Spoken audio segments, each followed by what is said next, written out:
Halo para sahabat, salam jumpa lagi dengan saya, Paul Heruwibowo, dalam podcast Paul Heruwibowo is in the house. Saya berharap semoga pada hari ini para sahabat berada dalam kondisi sehat dan baik-baik saja. Pada podcast kali ini, izinkan saya untuk membacakan sebuah catatan reflektif yang saya beri judul When I See You Smile, di balik kesederhanaan senyuman. Para sahabat yang terkasih, jatuh cinta berjuta rasanya. Tua muda, siapapun pasti merasakannya. Meski begitu, jatuh cinta kerap jadi peristiwa yang misterius. Kehadirannya tidak dapat ditebak. Bisa mendadak hadir, bisa lama menunggu. Namun penyebabnya dapat ditengarai dan diperkirakan ada 1001 alasan mengapa orang bisa jatuh cinta. Salah satunya adalah senyuman. Senyum adalah bahasa tubuh yang paling mudah dilakukan setiap orang sehat. Namun senyum bisa menjadi hal yang sangat menyebalkan tak kala kita sedang mengalami sakit gigi dan sakit hati. Meski kita mencobanya, senyum yang ditampilkan terasa hambar. Kata orang, senyum sangat berkaitan dengan ketulusan hati. Maka kita tahu mengapa senyum para gadis sales promotion dan para perawat berbeda. Mengapa senyum Pak Polisi di tengah arena razia berbanding terbalik dengan senyum seorang guru di hadapan muridnya yang berhasil lulus. Ketulusan itu terlihat bukan dari lengkungan senyum yang ditunjukkan, tetapi dari efek yang ditimbulkannya. Konon, satu senyuman dapat menjadi obat bagi hati yang terluka.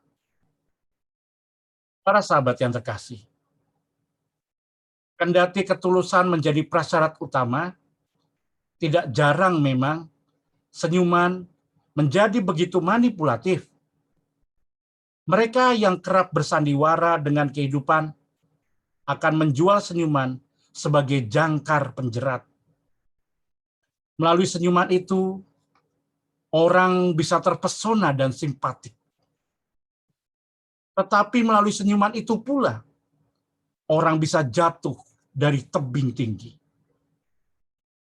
Di satu sisi, senyuman menghidupi, tetapi di sisi lain, mematikan. Dalam sejarah, kita menemukan bagaimana banyak orang jatuh karena senyuman. Karena senyuman Dilailah, Samson takluk dan tidak berkutik. Karena senyuman Cleopatra, Marcus Antonius meninggalkan Roma. Karena senyuman Giacomo Casanova, banyak wanita aristokrat abad ke-19 tergila-gila untuk jatuh ke pelukannya. Dan seterusnya. Ya, tanpa kita sadari, senyuman punya korelasi penting dengan peradaban.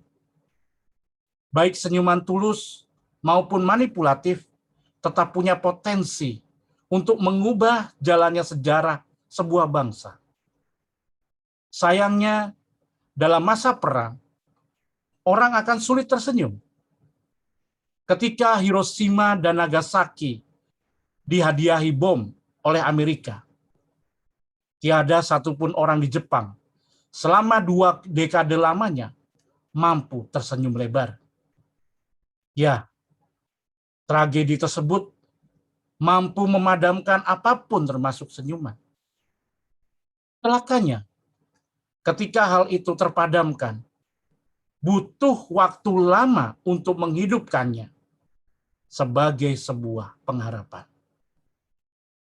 Para saudara yang terkasih, maka jatuh cinta adalah juga soal persoalan mengenai peradaban.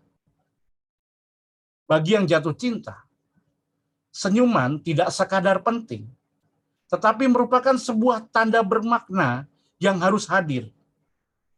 Senyuman kekasih adalah matahari yang membangunkan semesta. Senyuman kekasih adalah oase penyejuk di padang gurun. Senyuman kekasih adalah sebuah tanda bahwa cinta telah hadir di sana. Pendek kata, senyuman punya makna yang cukup penting. Itulah mengapa senyuman menjadi salah satu objek yang menarik bagi para penyair untuk ditulis sebagai puisi atau lirik lagu. Para saudara yang terkasih, mengenai senyuman, saya ingat dengan sebuah lagu yang berjudul When I See You Smile. Lagu ini dilantunkan dengan sangat baik oleh John White, vokalis band English, pada tahun 1989 dalam album perdana mereka, Bad English. Meski usia band rock itu relatif singkat, 3 tahun saja, lagu yang mereka bawakan terdengar begitu abadi. Ya, lagu yang diciptakan Diana Warren itu sebenarnya sungguh sederhana. Lagu itu berkisah bagaimana senyuman sang kekasih mampu menjadi energi yang luar biasa bagi pasangannya. Sebegitu besarkah kekuatan yang dipancarkan senyuman? Tentu saja, kita tidak boleh meremehkannya. Jika ditilik secara kritis, lagu tersebut bisa menjadi otokritik bagi wajah percintaan manusia modern yang kerap alpa dengan hal-hal kecil. Bukankah kerap cinta layu sebelum berkembang hanya disebabkan oleh pudarnya perhatian terhadap kebiasaan-kebiasaan kecil itu? Para saudara yang terkasih, lagu When I See You Smile mengingatkan kita kembali betapa hal-hal kecil bisa berpengaruh besar pada keputusan-keputusan yang kita buat. Meski tampak kecil, sederhana, dan mudah untuk dilakukan, senyuman sekali lagi tidak dapat diabaikan.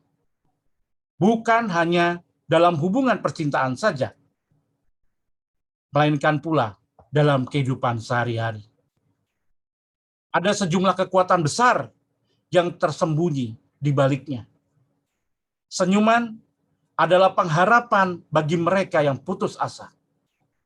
Senyuman adalah kekuatan bagi mereka yang lemah. Senyuman adalah perlindungan bagi mereka yang khawatir. Senyuman adalah terang bagi mereka yang berada dalam kegelapan. Senyuman adalah sebuah solidaritas. Mengakhiri catatan reflektif ini, saya jadi teringat lagi kepada seorang penasihat yang berujar bahwa senyum yang kita berikan merupakan bagian dari ibadah yang kita jalankan.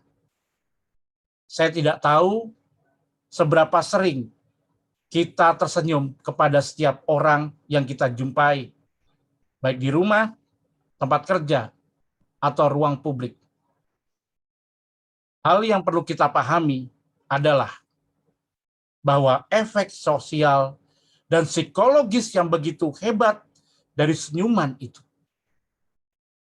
Namun, bagaimanapun juga para sahabat, tetap juga perlu diperhatikan untuk tidak tersenyum sendiri. Bisa berbahaya. Sampai jumpa. Salam sehat selalu. Permisi.